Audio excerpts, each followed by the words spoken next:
সরকারের আমলে চাকরিচ্যুত পুলিশ সদস্য সকলেই এই ভিকটিম পুলিশ পরিবারের মুখপাত্র হিসেবে দায়িত্ব পালন করতেছি আমি। দেশ ও জাতির কাছে কিছু সত্য তথ্য এবং ন্যায়সঙ্গত কিছু কথা আমি বলবো। আমি জানি না এসব কথাগুলো বলার পরে আমার অবস্থা কি হবে বা কি থাকতে পারে, সেটা আমার তক্কা করে না, পরোক্ষ করে নেওয়া। কারণ বাংলার মানুষের জন্য কথা বলতে হবে, নিজের জন্য কথা বলতে হবে, সমাজের জন্য কথা বলতে হবে। সর্বপ্রথম আমাদের এই ভিকটিম পুলিশ দাবি দাবার বাইরে গিয়ে একটা কথা বলি। সবচেয়ে দুঃখজনক বিষয়, এই বাংলাদেশকে নিয়ে, সরকারকে নিয়ে, পুলিশ ডিপার্টমেন্টকে নিয়ে নেককারজনক স্বৈরাচারদের সাথে যে বেনজির, সাবেক আইজি বেনজির ভার্চুয়াল মিটিং করলো, এত বড় একটা সমাজ বিরোধী, রাষ্ট্রদ্রোহিতার সামিল একটা বক্তব্য পেশ করলো। দুঃখজনক হলে সত্য, বক্তব্য পেশ করার এখন পর্যন্ত পুলিশ হেডকোয়ার্টার এই বিষয়ে কোনো প্রকারের মন্তব্য কিংবা বিবৃতি দেয়নি। এটা অতীব দুঃখজনক এবং এই কারণে আমরা আতঙ্কিত, ভিকটিম পুলিশ পরিবার আতঙ্কিত। কারণ এখনো সেই বেনজিরের 99% আইন নির্দেশনা বাংলাদেশ পুলিশ ডিপার্টমেন্টে বলবৎ রয়েছে এবং চলতেছে। এখন তার প্রমাণ নেন, এখনো হেডকোয়ার্টারে ঢুকবেন, দেখবেন বেনজিরের নাম ফলক পাবেন। পুলিশ কমিউনিটি ব্যাংকে যাবেন, পুলিশ কমিউনিটি ব্যাংকে আমি চাকরিচ্যুত 3 বছর, অথচ এখনো ওই ব্যাংকের মালিক আমি। 32,000 টাকার শেয়ার আছে আমার। কোথাও তো আমার নামটা ওখানে নাই, আমার অ্যাকাউন্টটাও হ্যাক করা। অথচ এই পুলিশ ব্যাংকের টাকা লুটপাট করে নিয়ে যায় লুটতারাজ বেনজির, তার ছবিটা কেন থাকে এখন এতে? তার ছবি এখনো কেন? এই প্রশ্ন দুইটা।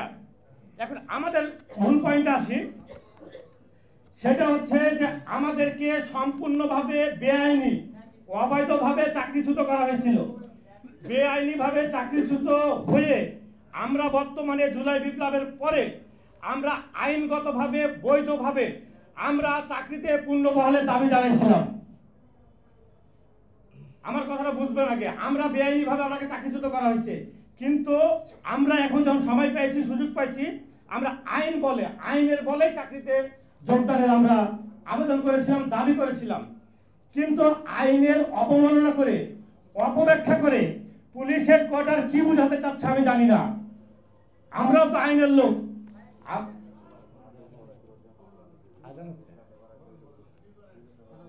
এখন যে বিষয়টা বলতেছে পুলিশ হেডকোয়ার্টার, আমি কয়েকটা অপরাধের বিশ্লেষণ করছি, আপনারা একটু নিবেন। এটা আমাদের জন্য খুব অতীব জরুরি। যদি একই ঘটনার কারণে, ধরেন একই ঘটনার কারণে আমাদের 5 জনের চাকরি গেছে, ওই একই ঘটনার কারণে আপিল ট্রাইব্যুনাল থেকে 2টা রায় পেয়েছে, তাকে বহাল করা হচ্ছে। একজন 1টি রায় পাইছে, তাকেও যদি বহাল করা যায়, তাহলে যারটা এটি মামলা আপিল ট্রাইব্যুনালে চলমান আছে, তাকেও তো বহাল করা যায়। ঘটনা তো একটাই। এবং যারা কি বিভিন্ন কারণে আপিল করতে পারেন নাই, তাদেরকেও তো করা যায়, কারণ পিআরবিতে আছে, প্রবিধানে আছে 884 বলে তাকে বহাল করা যেতে পারে।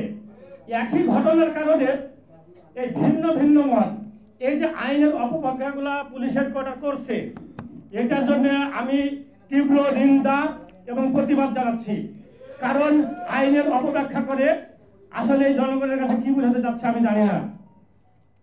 এবার বহুল আলোচিত যে ড্রপ টেস্ট, এই ড্রপ টেস্ট বিষয়ে একটু কথা আপনার সাথে ক্লিয়ার করা উচিত।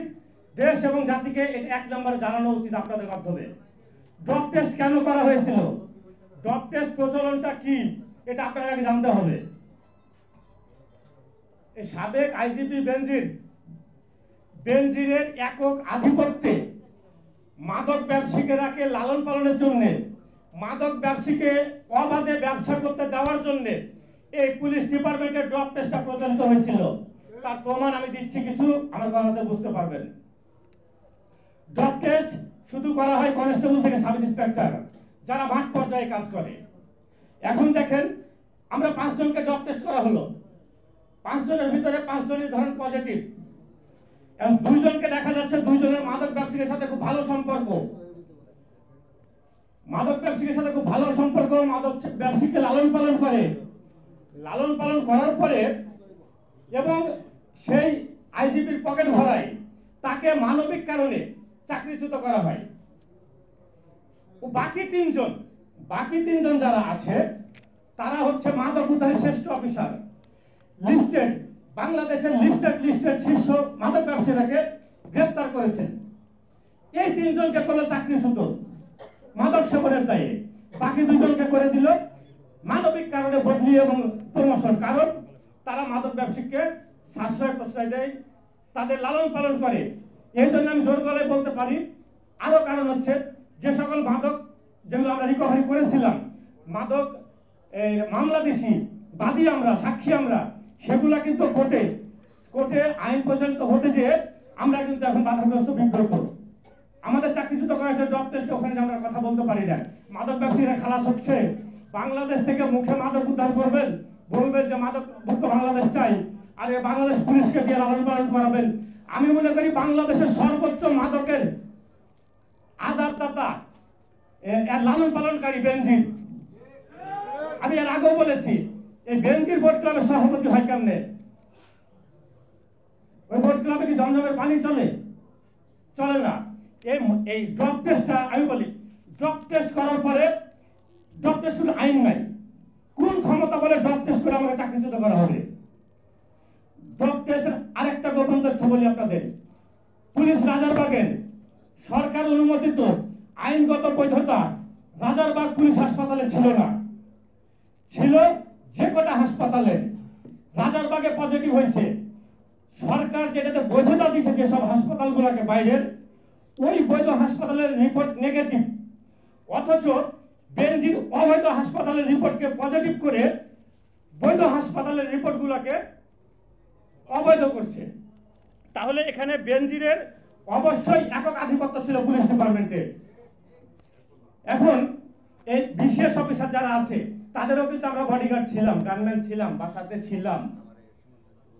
আমরা কি ওই যে মদ পান করি, গাঁজা সেবন করি, ইয়াবা সেবন করি, তারা কি করে?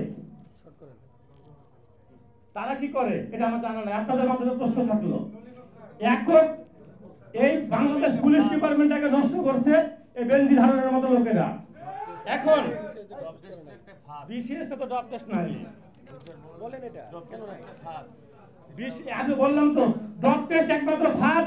আমি জোর গলায় চ্যালেঞ্জ করে বলতে পারি এই ড্রপ টেস্ট আইন হয়েছে 23 সালে, তাহলে 23 সালের আগে যারাকে ড্রপ টেস্টে চাকরিচ্যুত করা হয়েছে কোন আইনে করা হয়েছে, কোন ক্ষমতা বলে করা হয়েছে, কোন নীতিতে করা হয়েছে, প্রশ্ন আপনাদের মাধ্যমে আমি জানতে চাই।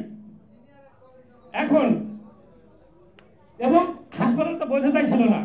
এই যে পুলিশ বলতেছে এখানে যে ফৌজদারি মামলার ক্ষেত্রে এই চাকরিচ্যুত হয়েছে, তারাকে হেডকোয়ার্টার চাকরি দিবে না, ভালো কথা। ফৌজদারি মামলা থেকে খালাস পেয়েছে, খালাস পাওয়ার পরে তার আগে তো চাকরি চলে গেছে, তাহলে ফৌজদারি মামলা যারা খাইছি আমরা, আদালত থেকে নির্দোষ প্রমাণ করছে, তাহলে ওই যে এজাহারকারী অফিসার যে এজাহারটা দাখিল করেছিল আমার বিরুদ্ধে, সেই অফিসার কি আমার মানহানি, আমার ক্ষতিপূরণের দায়ভার নিবে? অবশ্যই তাকে নিতে হবে। আমি তো খালাস, অথচ আমার চাকরিচ্যুত আমি, কারণ এইখানে বাংলাদেশ পুলিশের যে অনিয়মগুলো চলে এগুলো বললে শেষ করা যাবে না।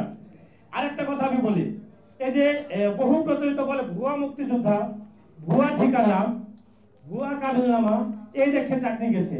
ভাই দেখেন, আপনি চাকরিতে আসার আগে রিটেন পরীক্ষা, ভাইবা পরীক্ষা, মেডিকেল ভেরিফিকেশন, একটু আকার রেখার হিস্ট্রিকার ভুল থাকলে তাকে নিয়োগ দেওয়া হয় না। তাহলে আমার সবকিছু ভেরিফিকেশন ক্লিয়ার হওয়ার পরে আমি যোগদান করলাম, যোগদান করার পরে যদি এরকম কোনো কথা আসে যে ভুয়া ঠিকানায় আমার চাকরি গেল, তো এই দায়ভারটা কে নেবে? এই দায়ভারটা আমি নিয়োগপ্রাপ্ত আমি নেব, নাকি আমার ভেরিফিকেশন যারা করছে তারা নেবে? আচ্ছা, আপনাদের মাধ্যমে এটা আমার প্রশ্ন।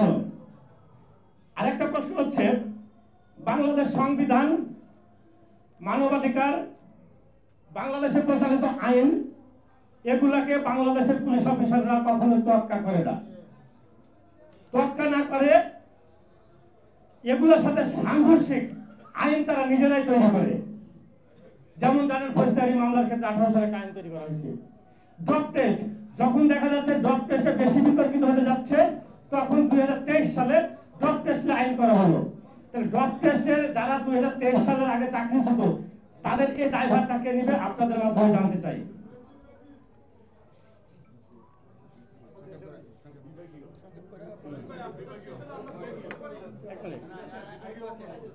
বিভাগীয় মামলাগুলোর ক্ষেত্রে আমি বলি, বিভাগীয় মামলা যেগুলো রুজু করা হয় সেগুলা সম্পূর্ণটার প্রসেসিং সঠিক না এবং সম্পূর্ণটা তাদের ইচ্ছা মতো খামখেয়ালি মতো পরিচালনা করে।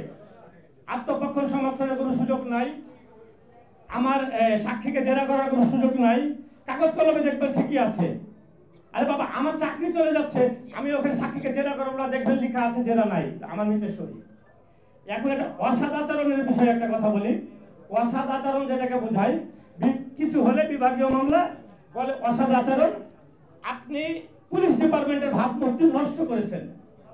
এখন আমি প্রমাণ দিলাম যে আমি পুলিশ ডিপার্টমেন্টের ভাব নষ্ট করিনি, বরং আমার কার্যকলাপে আমার 17 বছর চাকরিতে আমি সারা বাংলাদেশের মান সম্মান সুনাম পুলিশ ডিপার্টমেন্টের মান উজ্জ্বল করেছি স্যার। আমি প্রমাণ দাখিল করলাম, লিখে দিল আপনার বক্তব্য গ্রহণযোগ্য না। তাহলে সন্তোষজনক না, তাহলে কি পুলিশ ডিপার্টমেন্টটা কি আগে না বাংলাদেশটা আগে? বাংলাদেশটা আগে। এখন আপনাদের মাঝে আমি একটা উদ্যোক্ত আহ্বান জানাবো, কথা বললে শেষ হবে না পুলিশ নিয়ে। আহ্বানটা হচ্ছে এটা, পুলিশ হেডকোয়ার্টার যে মিথ্যা বিভ্রান্তিকর তথ্য ছড়াচ্ছে সেটার বিরুদ্ধে গিয়ে কথা বলবো। আমি আপনাদের মাধ্যমে পুলিশ হেডকোয়ার্টারকে চ্যালেঞ্জ করলাম যে আপনারা যে আইনের মিথ্যা ব্যাখ্যা দিচ্ছেন, আমরা দাবি করেছি অবৈধভাবে চাকরিচ্যুত হয়ে বৈধভাবে আইন বলে চাকরিতে যোগদান করব।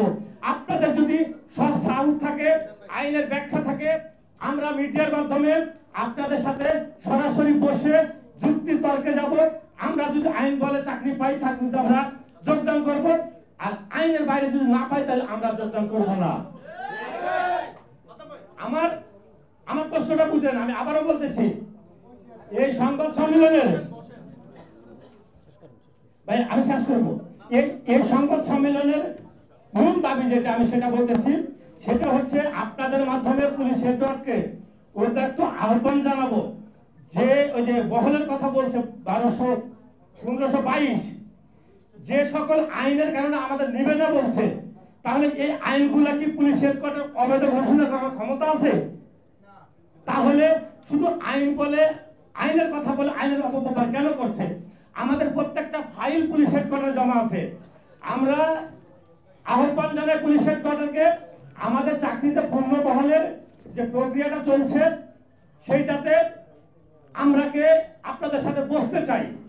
আমরা বসবো, জনসম্মুখে বলেন, অফিসে বলেন, আদালতে বলেন, যেখানে বলবেন আমরা আপনাদের সাথে বসবো, যুক্তি তর্কে আইন বলে যদি আমরা পাই তাহলে আমরাকে দিবেন না কেন? এই যেখানে বলছে যারা আপিল করেন নাই চাকরিচ্যুত হওয়ার পরে তাদেরকে বহাল করা যাবে না, তাহলে পুলিশ প্রবিধানে 884 এই আইনটিকে অবৈধ আইন থেকে ছিঁড়ে কাটা ফেলা যায়। একজন এডিশনাল এসপি যদি ওই আইনে বহাল হতে পারে, আমি কনস্টেবল সাব ইন্সপেক্টর কেন পারবো না? আমার এই প্রশ্নগুলো আপনাদের মাধ্যমে পুলিশ হেডকোয়ার্টার এবং সরকারকে আমরা, সরকারের প্রতি আহ্বান থাকবে, আমাদের যে অবৈধভাবে চাকরিচ্যুত হয়ে বৈধ চাকরিতে আসতে চাচ্ছি আমরা আসার সুযোগ দেখ, আমরা দেশ জাতির সেবা করার সুযোগ দিই।